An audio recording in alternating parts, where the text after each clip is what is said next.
Welcome to your latest RTS news. Take a peek at newest games in development, their demos or playtests, learn about fresh updates on those you already know about, as well as many recommendations for mods to play and old real-time strategy games to buy on sale right now. I am going to start with one of the most impressive looking indie RTS games in development, currently named Hyperwar. It is made even more impressive by the fact that it is created in the Unreal Engine, and that this is the very first game ever for this indie developer. He kindly sent me the newest footage to showcase, and I will probably have enough of it for an entire dedicated video soon, which I will link up here on the right. For those who are seeing it for the first time, its setting is the near future, with vehicle warfare including tanks, artillery, helicopters and a lot of base building with some logistics included. It also has a long list of unique features, like radar stations whose power level directly impacts the clarity of your screen and the distance at which you can command units. Then there is the supply cannon, which fires resupply crates whose purpose is to automatically rearm your units and turrets in the range, since ammo is not unlimited. Unit formations, first-person view, and camo customization are just some of the other features. This latest footage shows off a major action sequence combining several types of tanks, different artillery systems and turrets. The explosion effects alone are probably some of the best I have personally ever seen, and you can share your impressions of Hyperwar down in the comments. Another major update comes from the developers of Empire Eternal, which was also started by a solo indie dev who now has Microprose as his publisher, and I wholeheartedly approve.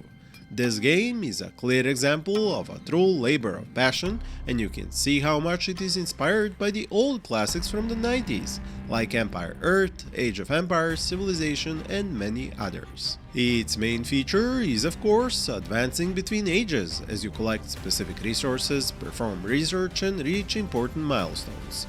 The current plan is for there to be 20 ages, along with a single-player campaign and multiplayer. More on this game in my previous video, linked up here on the right and down in the description. In a similar turn of events, Microprose has become a publisher of another indie game in development which I also showcased before, titled Battlefall State of Conflict. And more to the point, this game now has an open multiplayer demo available on Steam. I hope you will check it out and let me know how you like this isometric and very much classical RTS. It features 3 distinct factions and a Battlefall upgrade system, which is a way for you to customize your forces during each battle. It also has no limit on the number of units you can recruit and extensive base building with all sorts of defenses for you to construct in skirmish, co-op, campaigns and any other custom maps you create using the built-in editors. Now on the subject of map editors, and for all you fans of this kind of graphical and art style, a mini update on the development of D.O.R.F is in order. Here we can watch the developers as they use the map editor to add not just the map base, but also environmental details, buildings, units, and tweak the conditions like all sorts of lighting options. The lightning itself was another update the game received not long ago, and in another clip we can see these changes in action alongside some of the more interesting units of each faction. The 3 post-apocalyptic factions, each having very unique looks, wild unit designs, and along with the logistical management gameplay and many other cool features, make this one of the most anticipated indie-made RTS games. I will do my best and keep nagging the developers until I can make another full showcase of all of its features in a future video. In case you have not seen the previous one, it is linked up here on the right and down in the description. I get running. It is always a happy day when I can announce that an indie RTS went from early access to a full release version, but what makes Diplomacy is not an option feel like a complete game is its single-player campaign. This medieval and fantasy hybrid already received amazing reviews for the past 2 years for its great variety of factions, units, difficulty settings, maps and challenges, but the campaign will add another 30 hours or so of content to it. You as the player have some choices to make during your playthrough, while all factions have their own story arcs, which will lead to one of the 6 possible endings. Missions or quests, depending on what you want to call them, vary from defending to attacking castles and cities. There are some escort missions, boss missions, and even races to construct unique monuments. I have to say, I always liked its wacky art style and sense of humor, and I hope many of you will enjoy Diplomacy is Not an Option and all of its content. But now, let's talk about a game I have never shown to you before. This is Fungal Front, a story-driven, totally indie RTS with base building and economy management, whose setting is something I don't think we ever had before. A planet of fungus in all shapes and sizes, which the humans named Mycopia.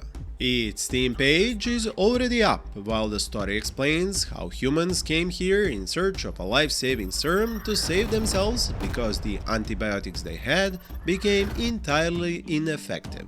It is like a biology lesson about penicillin from high school got its own version of a real-time strategy game. The twist is that these fungi don't just sit there waiting to be harvested for human use, but roll around and fight back, protecting their queen like a bunch of zealots.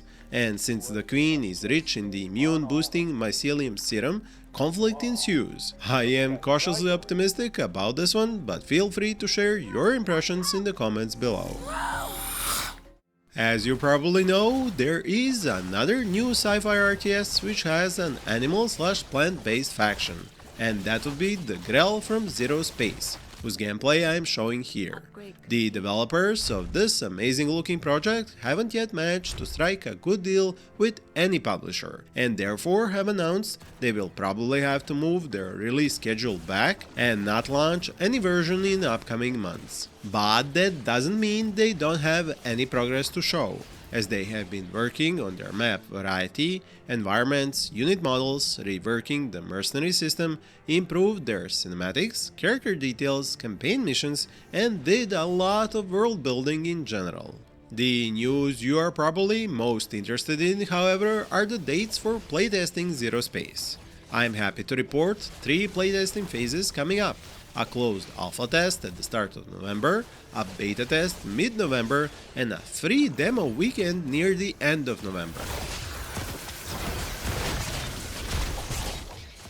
Another highly anticipated game which has seen large updates and whose next open multiplayer beta will be available on November 12th is Broken Arrow. But this good news comes with bad news, as the developers have decided to move the game's release to 2025 due to their commitment to release a smooth game on day one. I honestly have nothing against this notion and would rather wait more for a working game than get an unfinished one sooner. The devs also plan to spend the month of October by showing us their progress and new content we will have access to in the beta, like new units, new faction specializations, more maps, and extra features. They even left a small teaser about a special announcement and reveal they will make in December. If you have any idea what that could be, please share your guess in the comment section below. The faction specializations per country are going up to 3 each in the next open multiplayer beta, with units inside of these being switched and changed due to player feedback.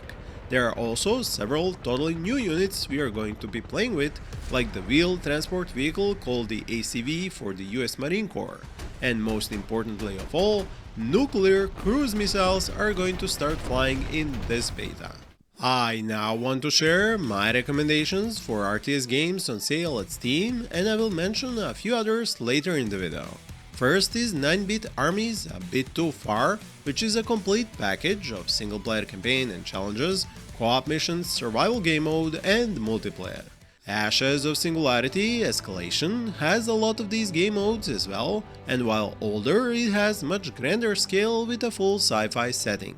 A modernized version of a very old game called Warbreeds can now be found on Steam with some really specific genetic engineering features.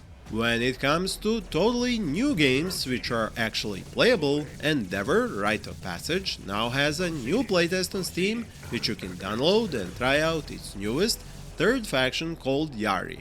I talked about this game before, but now I have a chance to showcase its newest faction in action along with base building and unit combat.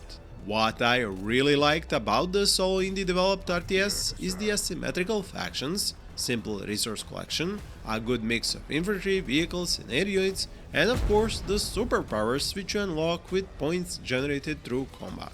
When it comes to individual features, I'm super happy to mention Endeavor has smart unit formations you can draw using only the mouse and a single mouse button, veterancy upgrades for units, engineers which capture buildings and plant mines, building queues for constructors, and even bunkers which can walk to their destination.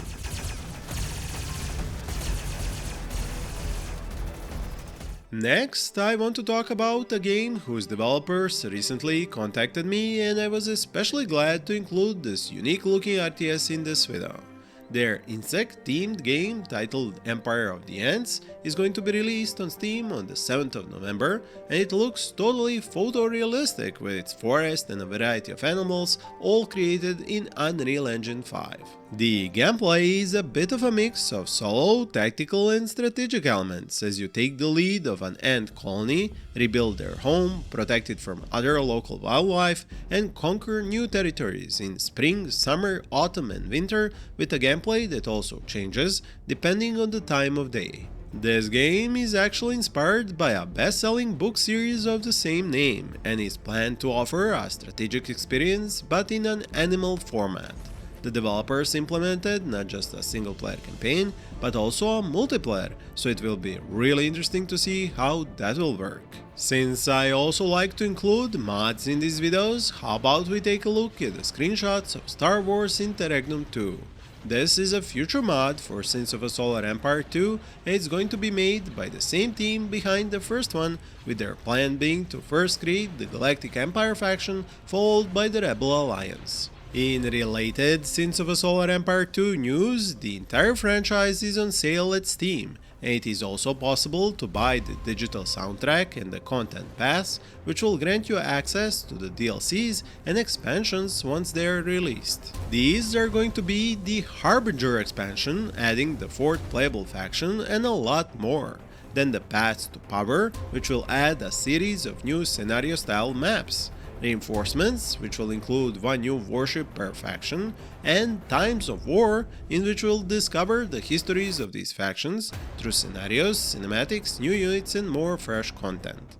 I am personally super happy to see more official content as well as mods for this fantastic game. Another major content addition for an important big RTS title is the Immortal Pillars expansion for Age of Mythology Retold. This one brings a new pantheon of gods, mainly from Chinese mythology, along with new units, god powers and a whole new single-player campaign. The teaser showed us the bull-headed god of war, a phoenix, dragons and much more, all apparently created for this new version of Age of Mythology and not just old content from the now ancient Tales of the Dragon expansion. Its store page doesn't list a release date, so we can probably expect more in-depth trailers and gameplay reveals coming soon. And while on the subject of major RTS game projects, I have to pass on the word about the upcoming closed beta of Battle Aces, which begins on November 6th and 7th depending on your access. This beta will give you a chance to check out new units, the 2-player versus AI cooperative mode, and take a look at the Ace personalization system. This is a feature which will allow you to customize your bases, units and even your victory animations, which goes hand in hand with the dynamic contracts and the new Warpath reward track, which are part of the in-game reward system. As for how to join this closed beta, the link to the developer's official website is in the description below for new players, while you can get an invitation if you played the previous beta, and you can win instant access beta key on their main socials. Another demo I want to invite you to try out on Steam is from the indie developer making Counter Clash. He has updated it and added some new content like chariots and an extended training mode, while in the full game you can expect stuff like an active volcano and a second faction which should become playable by the time of the next Steam Fest. I personally love its art style and design of units in combat, but don't let those simple graphics make you think the underlying mechanics are also simple, as they are not, and you will find many stats across these units. Do let me know what you think and have you tried out its demo. And welcome back, Commander. We'll also have a demo soon during a Steam Fest, but since you all gave it such a warm reception in one of my previous videos, I wanted to show it off once again, especially as it now has a sweet new trailer. What is interesting about this indie top-down horror RTS that honestly leans mostly into tactical gameplay territory is that it will also have roguelike elements. This is, besides the management of resources and squads, equipment customization, and an event and level up systems. This developer is slowly building up an entire Steam catalog and is a veteran at this kind of projects. While I am on the subject of indie developers and their projects, I have to stop with the good news and talk about some bad news, like really disappointing news on Mythos Build and Survive, at least as long as we compare it to the trailers. Its developers are also not new to making games, but the playtest they just made available for this game is disappointing to say the least. I mean, you shouldn't base your opinion only on my own first impressions, so do try it out and then we can talk about why it feels half-baked to me. Anyway, moving on to games with much better looking updates like Soil, for example, whose lone indie developer might have taken on a mammoth task himself, making a homeworld-like game from scratch with both working campaign, skirmish and even planned multiplayer, but he's getting there one update at a time. The latest of which was about updating the difficulty setting of the single-player campaign. Besides that one, he also worked on order groups, so that when dragging over multiple targets, instead of adding them to the order list in order, they are added as a single group. Your ships then pick the best target from this group and in some cases can also switch between them. This works for repair or energy transfer orders as well. I am explaining all this because you can always download his latest game version and try it yourselves. Lastly, he made a visual update for selected ships which now have silhouettes instead of the old health bars, and when a single object is selected, the UI gives you more information with icons instead of text labels. Naturally, each step forward comes with some steps back, so now he works on hunting down and fixing the stuff this update broke. I bet all you software engineers in the audience know what that feels like. And if there is something audiences don't like, it is when publishers take down games or some of their features, which is exactly what is happening to the original version of Age of Empires 3 from 2007. Its Steam multiplayer service is ending on October 30th and only the definitive edition will stay online. But it is happening simply because the tech behind the original game's multiplayer is very old and full of holes bad people have been exploiting. What is good about all of this is that Age of Empires 3, the definitive edition, has a free-to-play trial mode for you to test out if you're still thinking about whether you should buy it. And on the topic of buying older games, let's take a look what is on sale and worth buying at GOG. First of all, the grandfather of RTS games, Total Annihilation and its Commander pack, which I know is ancient, but it would be interesting to play it and compare it to things like Beyond All Reason or Supreme Commander, and that one is also on sale, both of them in fact, the original and the sequel of Supreme Commander. Other old gems on sale include the World War II themed Blitzkrieg Anthology, both Stronghold HD and Stronghold Crusader HD, if you can't let go of base building in your RTS, while Tsar, the Burden of the Crown, is even more old school and very good in fact. The modern sequel of Majesty is also on sale with all of its extra content, and here you lose direct control of units while keeping base building. Sudden Strike 4 is the opposite, but equally fun, despite its depiction of Second World War devastation. Luckily, Cossacks 3 is also on sale, and if I mention it often, it is only because of how much I liked it and always warmly recommend it. Mortals, I have heard your plea. I hope this hurts. I have to say now that we RTS fans can be ungrateful at times, because even when an indie team actually delivers a game, even if it is to early access, we don't always come out in droves to play it. Which is a shame, especially when it comes to Godsworn, for example, since its developers do nothing but keep updating and improving it. Followers have gone to Minehut's church across the river. They are performing some odd drowning rituals.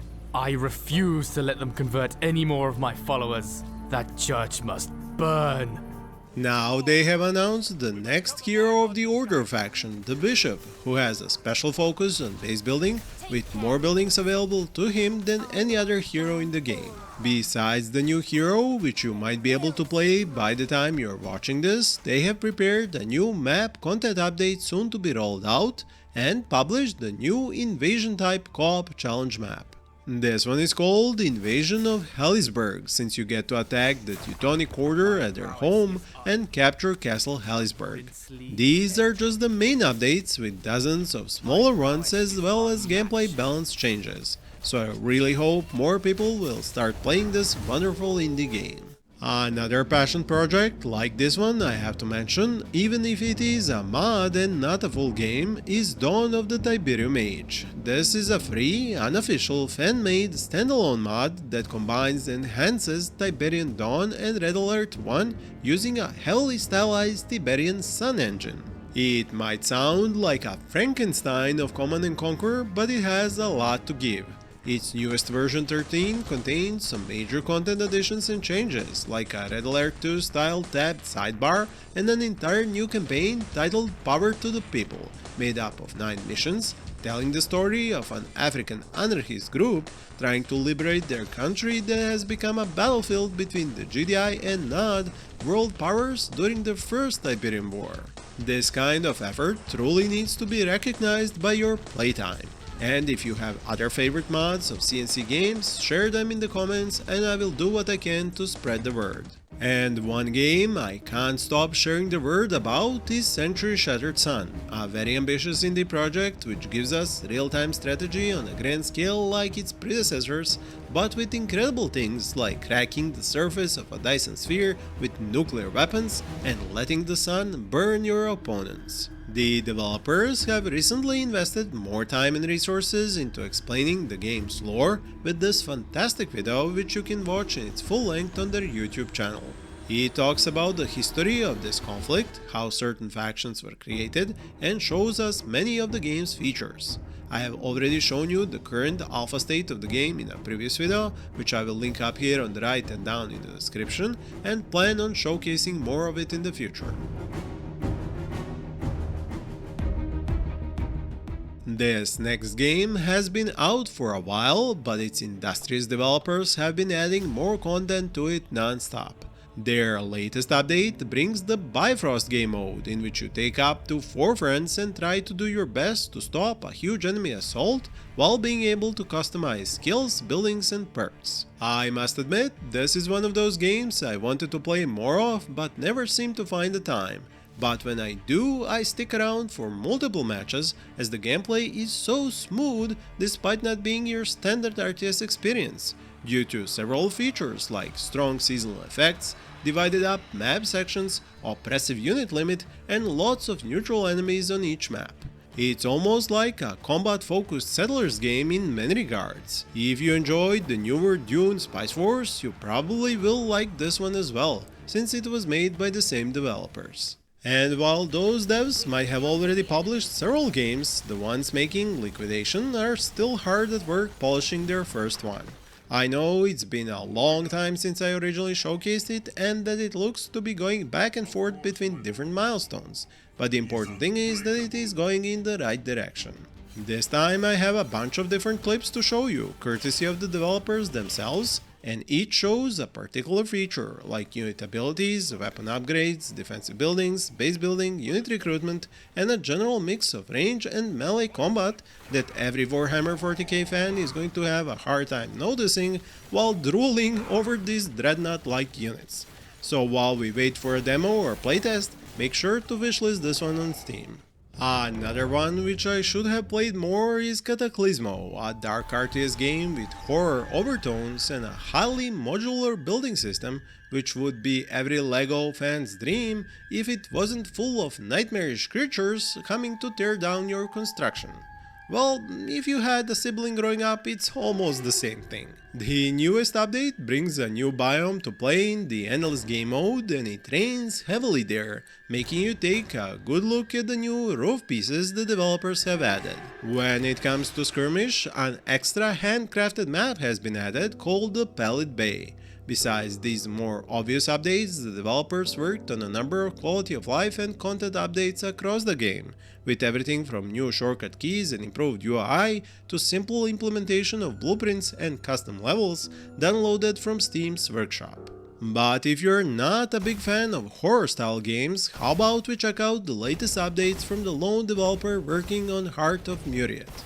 I keep in touch with him regularly, and despite having a similar situation of reworking the game multiple times like the devs of Liquidation, I think he's now on the right track considering these fresh clips he sent me.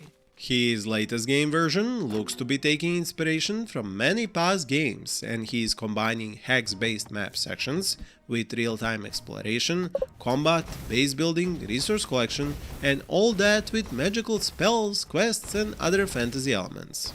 Hopefully he will get a new demo or playtest on Steam so you can all judge his progress firsthand. Our only enemy are the nightmares of the Veil. We must cooperate. And when it comes to progress, the developers of Age of Darkness Final Stand have done a lot of that ever since their game was released in early access. Now they are even working on bringing multiplayer to this dark survival builder, all the while expanding their gameplay and content across game modes. Like the recent upgrades and changes to blessings, malices and hardships, mechanics which are integral to the gameplay.